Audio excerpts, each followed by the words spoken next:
Hey there, and thanks for joining me. We're going to talk about assertiveness at home and teaching people how to treat you. Now, Shakati Gawan said, "When I am trusting and being myself as full as possible, everything in my life reflects this by falling into place easily, often miraculously." So, assertiveness has its place at home just as well as any other place. And basically, wherever humans gather, there's always going to be a need for well placed assertiveness. And just as there's a need for boundaries in the workplace, so there is also a need for boundaries at home as well. Now, a boundary is a line that you draw between yourself and others, it includes your loved ones. And this line represents physical and emotional limits. You draw the line to indicate that going beyond that means a violation of your standards and your rights. Now, I know it may sound strange to think of boundaries between family members, but it is essential in order to have a healthy and happy family relationship. All the members in the family need to know their limits when they're dealing with you, and that same boundary actually protects them as well. So setting boundaries, they can make you feel safe and it can make others feel safe as well. So everybody in this instance would know what to expect, and they all have information about the wants and the needs of everyone else. Now, stop and think about a time where you felt uncomfortable. Maybe you felt hurt, maybe you felt angry, or even betrayed. Just think about that moment, because these dark emotions indicate that your boundaries were somehow crossed. And that clearly shows the need for everyone to have and to set those boundaries. Boundaries ensure, again, that your rights are protected and you have the right, just as much as anybody else, to enjoy positive and satisfying relationships. These kind of relationships obviously allow you to express yourself honestly and tell others how you want to be treated. Now, I think you might be surprised to know that many couples don't know how to treat each other because they don't know what they want.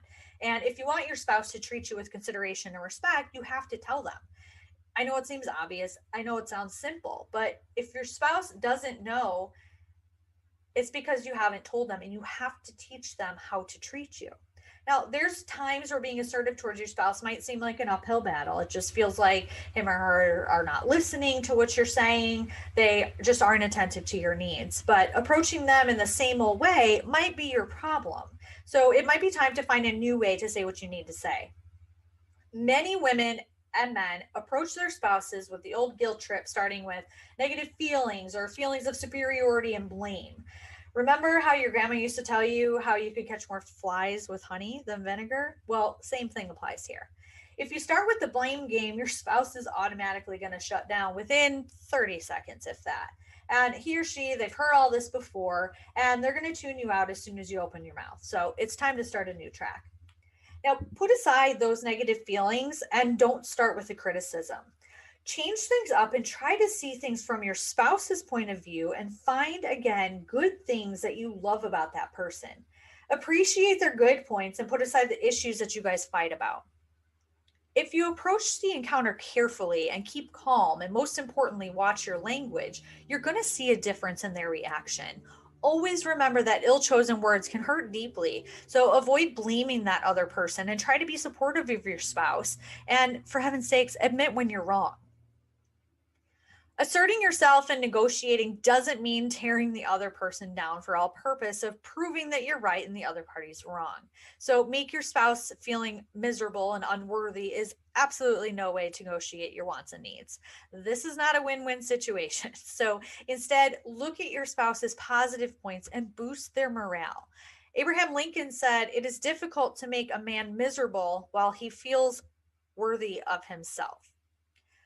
Sometimes the problem is not your spouse or another member of your family or your spouse's family. Keep in mind that you are all living your own life now with your partner and children as a family. So don't let your relatives or in laws push you around. You're going to encounter some family members that practically insist on a fight. And it's better to politely avoid that argument and simply refuse to be pulled into any form of discussion or confrontation. Keep it simple. And here are some deflections that you might be able to use if you find yourself in this situation. Saying things like, "I'm going to bow out of this one, thanks," or "Sorry, I don't have an opinion on that," or maybe, "I try and truly wish that I had something to contribute to this, but I don't. Maybe you could rephrase that, please," or simply, "Just leave me out of this." It's good to keep in mind that we're all created equal and we should treat each other accordingly. So don't be recklessly assertive and go overboard when dealing with a loved one. When dealing with those that are closest to you, learn to be more assertive and less aggressive. Be more confident and less fearful. Learn to be more effective so you don't come across as all wishy washy. You need to stop being a fence sitter and just say what you feel and mean what you say. Demanding to have everything your way is definitely not going to earn you the respect that you desire from your family. Boundaries have to be set and they also have to be adhered to at all times in order for families to have that happy and healthy, respectful relationship with one another. Asserting your rights within the family, it's not asking too much and it makes for a better relationship. Boundaries would include making sure each member of the family has their needed privacy or their space. And it also has to do with how each of the family members speaks to one another. Negative, insulting, or rude talk just isn't cool. It's unfortunate that some people allow others to decide for them and then become bitter in the end. This is especially true within the framework of a family. One spouse begins to make the decisions for the whole family without necessarily consulting the other. And if you find this to be true in your own household, keep in mind that your partner began making those decisions because you allowed that to happen. Many spouses let their partners have their own way to maintain the peace in the family, and this can absolutely work to your disadvantage. Now, the longer you allow it to continue, the more difficult it's going to become to assert yourself, take back your own life, and even exercise your own decision making capabilities. This whole dynamic can lead to a low self esteem. It can lead to feelings of inferiority since you've allowed others to decide matters for yourself. Their actions are inferring that you're not capable of making your own decisions, and we all know that's not the case. Now, Eleanor Roosevelt said that no one can make you feel inferior without your consent. So if your spouse has begun taking initiative and is making decisions that you don't agree with, guess whose fault it is? Now, by your inaction, you've taught your partner that it's okay to go over your head and decide what you should have and not have because you've given away your power, but you can still get it back.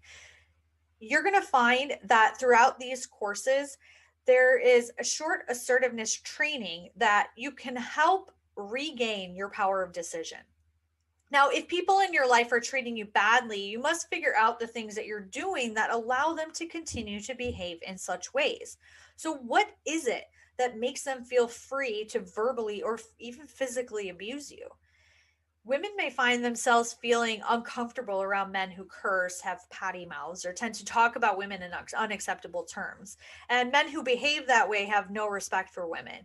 But by remaining silent, these women are all allowing those feelings and actions to perpetuate.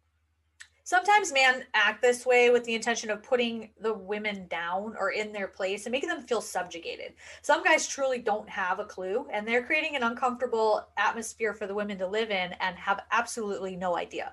Now, this of course goes both ways, but women and men need to be assertive to teach each other how to treat each other with respect. You've got to insist on putting an end to this kind of talk. Sometimes a simple reminder is, excuse me, lady in the room, is enough to get some attention. Now, one of the biggest roadblocks to asserting yourself could be the unarticulated desire. Many people want something from someone, but they're unclear, even in their own minds, on exactly what that something is. So they make no verbal assertions about their wants and needs, but instead they expect others to instinctively know what that mysterious something could be. I'm sure you've been there, and that can lead to some unfortunate conversations, situations, thoughts, and feelings as well. So while we're all about improving ourselves by learning these new skills and developing our new talents, most of us simply aren't capable of reading the minds of others, right? People can't possibly grant that mysterious something to you if they don't have a clue what it is, especially if you don't. So stop waiting for your spouse and your kids and your coworkers or even your friends to magically figure out what you need. Start asserting yourself and tell them clearly what you need. Remember that assertiveness is about getting what you need and protecting your rights while not stomping on the feelings and rights of others. So open your mouth, say what you need. If you want to reap the benefits, you have to first give it a name. You first have to articulate whatever it is that you want, need, or desire. Maybe the simple act of making a decision is what's holding you back. Indecision, you see, keeps you from articulating what you need. Indecision causes homeostasis, inaction, and resistance to change. So if you don't make a decision, somebody's eventually going to decide for you, and you probably won't like the result. Knowing what you really want is essential. In this word, the only thing you will get is exactly what you ask for. So what are you asking for?